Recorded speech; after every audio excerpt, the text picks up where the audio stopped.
कि तरारी विधानसभा को नंबर 1 बनाएंगे। अगर मुझे जीवन काल में अगर कभी ऐसा मौका मिल गया तो मैं नंबर 1 बनाने का काम करूंगा। मेरा यही सपना है, मेरा यही उद्देश्य। बात समाज सेवा के लिए मैंने ये दूसरी कसम खाई है और काम करते करते अगर मेरी जान भी चली जाए तरारी विधानसभा में तो मैं समझूंगा कि मैं देश के लिए, अपने समाज के लिए शहीद हूँ। आप देख रहे हैं हमारा बिहार न्यूज़ चैनल। मैं अमित गिरी। इस वक्त हम मौजूद हैं तरारी विधानसभा क्षेत्र में और आपको एक ऐसे शख्स से आपका हम परिचय कराने जा रहे हैं कि जो किसी परिचय के मोहताज नहीं हैं। जदयू के प्रदेश प्रवक्ता संजय शर्मा, जो कि 21 वर्षों तक अपनी सेवा सेना में दिए हैं, उसके बाद रिटायरमेंट के बाद इन्होंने राजनीति की ओर अपना कदम बढ़ाने का काम किया है। सर, सबसे पहले तो हमारे चैनल में आपको बहुत बहुत बधाई। बहुत बहुत धन्यवाद है। सर, एक बात बताया जाए आपसे, मेरे मन में बहुत दिनों से एक सवाल उठ रहा था कि आपने सेना से रिटायरमेंट के बाद आपने राजनीति की ओर कदम क्यों बढ़ाना चाहा? मैंने राजनीति की ओर कदम नहीं बढ़ाई है, मैंने समाज सेवा की ओर कदम बढ़ाई है। मैंने अपने समाज की लोगों का पिछड़ापन दूर करने के लिए कदम बढ़ाई है। हमारी तरारी विधानसभा आज पूरे बिहार में सबसे पिछड़ा हुआ विधानसभा है। ये मुझे गंवारा नहीं गुजरता है, ये मुझे हजम नहीं होता है। एक सेना के सिपाही को अगर कोई बात हजम ना हो तो फिर आगे कोई कदम नहीं बढ़ता है। सर, एक सवाल है कि तरारी की विधानसभा के जो भी विधायक हो, पूर्व के विधायक हो या वर्तमान के विधायक हो, क्या तरारी की जनता का हक नहीं है कि उनके जो बच्चे हैं, उनकी जो बेटियां हैं, कि किसी अच्छे महाविद्यालय में शिक्षा ग्रहण करें? क्योंकि तरारी विधानसभा में कोई अच्छा महाविद्यालय नहीं है, ना टीचर ट्रेनिंग कॉलेज हैं, ना ही ITI कॉलेज हैं, जो बहुत सारे ऐसे छात्र हैं जो कि शिक्षा से वंचित रह जाते हैं। जी बिल्कुल, आप ठीक कह रहे हैं। मैं इसी बातों पे मैंने कहा कि पूरे बिहार में अगर सबसे पिछड़ा हुआ विधानसभा है तो हमारा तरारी विधानसभा है और ये पिछड़ापन मुझे मंजूर नहीं है। मैंने इसलिए ये कदम बढ़ाया है। मैंने राजनीति करने के लिए कदम नहीं बढ़ाई है। सेना से VRS करके और देश सेवा करके जो आदमी आया है, वो जो समाज सेवा की अगर आगे आया है, बढ़ा है, तो पिछड़ापन दूर करने के लिए मुझे भी शौक़ है, मुझे भी सपना है, मेरा भी लक्ष्य है, मेरा भी विज़न है कि हमारी तरारी विधानसभा नंबर 1 हो, बिहार में पिछड़ा होने का काम न करे। एक पक्षी होता है मोर, बहुत सुंदर शरीर होता है उसका, लेकिन जब वो अपने पैर की ओर देखता है तो मूर्छित हो जाता है, वो शर्मिंदा हो जाता है। वही हाल है हम लोगों का। हम अगर पटना से आते हैं, प्रदेश से आते हैं, अपने तरारी विधानसभा अपने घर में आते हैं, तो अपने विधानसभा के, अपने समाज के लोगों का अपना पिछड़ापन देख के शर्म से मेरा सिर झुक जाता है।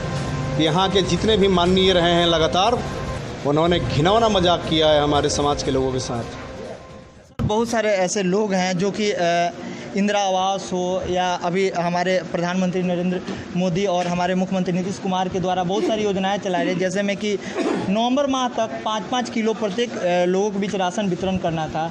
लेकिन बहुत सारे ऐसे गांव हैं जहां पे वहां के लोग अभी इस लाभ से अभी वंचित रह गए हैं। सर, देखिए, इसमें तो आप जो कह रहे हैं कुछ % में सच्चाई है, चूँकि मैंने खुद पिछले 3 माहों से प्रत्येक गांव में, तरारी विधानसभा में 232 गांव है और 232 गांव में मैंने जाने का काम किया है और समाज सेवा में मैं अपनी जान जोखिम में डालकर इस कोरोना काल में लोगों की जान की रक्षा के लिए मैं अपने घर, अपने द्वार, अपने बाल बच्चा, अपने परिवार को छोड़कर, अब मुझे इस बात की डर नहीं है मुझे कोरोना लग जाएगा, मुझे इस बात की डर है कि मेरे समाज के लोग, मेरे तरारी विधानसभा के लोग आज बचे रहें, सुरक्षित रहें।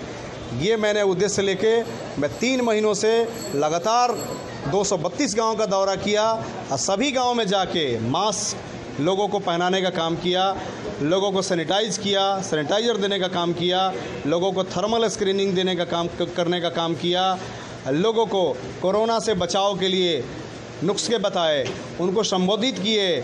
मैंने 1-1 घंटा अपने अभिभाषण। सर, अगर तरारी विधानसभा से अगर आपको उम्मीदवार घोषित किया जाता है तो आपका मुद्दा क्या होगा, विकास का मुद्दा? देखिए, मेरे पास और मुझे जो दिख रहा है, 3 ही मुद्दा मुझे दिख रहा है। अगर 3 चीज़ों को दुरुस्त कर दिया जाए तरारी विधानसभा में तो शायद मेरा पिछड़ापन दूर हो जाए। सबसे पहले तो हमारा शिक्षा का मुद्दा जो हमारे तरारी विधानसभा में चल रहा है, बढ़िया स्कूल नहीं है, बढ़िया कॉलेज नहीं है, ITI नहीं है, मेडिकल नहीं है, BEd कॉलेज नहीं है, A&M ट्रेनिंग कॉलेज नहीं है, कुछ भी ऐसा नहीं है, पॉलिटेक्निक कॉलेज नहीं है, ITI कॉलेज नहीं है। स्कूल भी है तो जर्जर स्थिति बनी हुई है। मैं तो गांव-गांव घर-घर जाके देखा हूँ, देख के आया हूँ। तो ये स्थिति अगर बहाल हो जाए, ये परिस्थिति अगर बदल जाए, तो मैं समझता हूँ कि काफ़ी अच्छा काम होगा, पिछड़ापन दूर होगा। और दूसरा मेरा मुद्दा होगा बेरोज़गारी।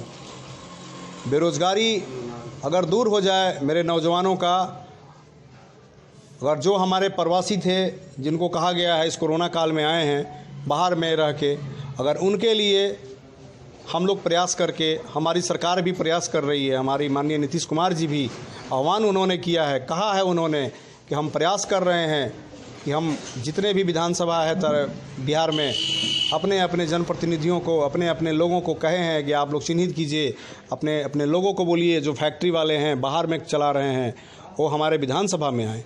तो मेरा भी यही प्रयास होगा कि अपने विधानसभा में मेरा भी कुछ बिजनेस व्यवसाय है, हमारी भी कुछ लोग हैं, मेरे दोस्त यार हैं जिनकी फैक्ट्री है, जिनकी कंपनी चलती है देश में कई हिस्सों में।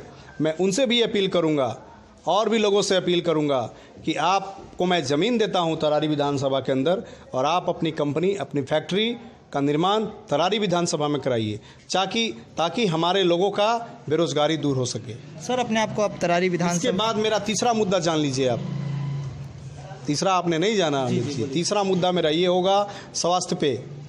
अगर हमारा स्वास्थ्य के भी ऊपर अगर ध्यान दें, अगर हमारा बढ़िया, आप कह रहे हैं, अभी कुछ लोग कह रहे थे कि यहाँ लेडीज़ डॉक्टर नहीं है पीरो हॉस्पिटल में, तो अगर हमारी कोई गर्भवती महिला है या कोई महिला संबंधी बीमारी हो तो उनको आरा जाना पड़ेगा। हो सकता है कि आरा जाते जाते कोई दुर्घटना हो जाए। इसलिए हम चाहेंगे कि जितना भी हमारे तरारी विधानसभा में हॉस्पिटल है उसकी सिस्टम को दुरुस्त करें और यहाँ हाई टेक्नोलॉजी का अस्पताल का निर्माण करवाएं, और मैं प्रयास करके कराऊंगा। तो मैं समझता हूँ कि जिस विधानसभा में जहाँ पे शिक्षा दुरुस्त हो जाए, स्वास्थ्य दुरुस्त हो जाए, बेरोज़गारी की समस्या दूर हो जाए, तो मुझे नहीं लगता है कि कहीं कोई पिछड़ापन रहेगा। और इस तरह हम लोग इसको आगे बढ़ाने का काम करेंगे, पिछड़ापन दूर करने का काम करेंगे। और मेरा ये तो संकल्प है कि तरारी विधानसभा को नंबर 1 बनाएंगे। अगर मुझे जीवन काल में अगर कभी ऐसा मौका मिल गया तो मैं नंबर 1 बनाने का काम करूंगा। मेरा यही सपना है, मेरा यही उद्देश्य है, मेरा यही लक्ष्य है। सर, आप अपने आप को तरारी विधानसभा के जनता के बीच अपने आप को कैसे समर्पित कीजिएगा? देखिए, मैंने 21 साल जो देश की सेवा की है, देश की रक्षा की है, उस नाते भी मैंने तरारी विधानसभा या पूरे हिंदुस्तान के लोगों की रक्षा की है, सेवा की है, तो उसमें हमारी तरारी विधानसभा भी आती है।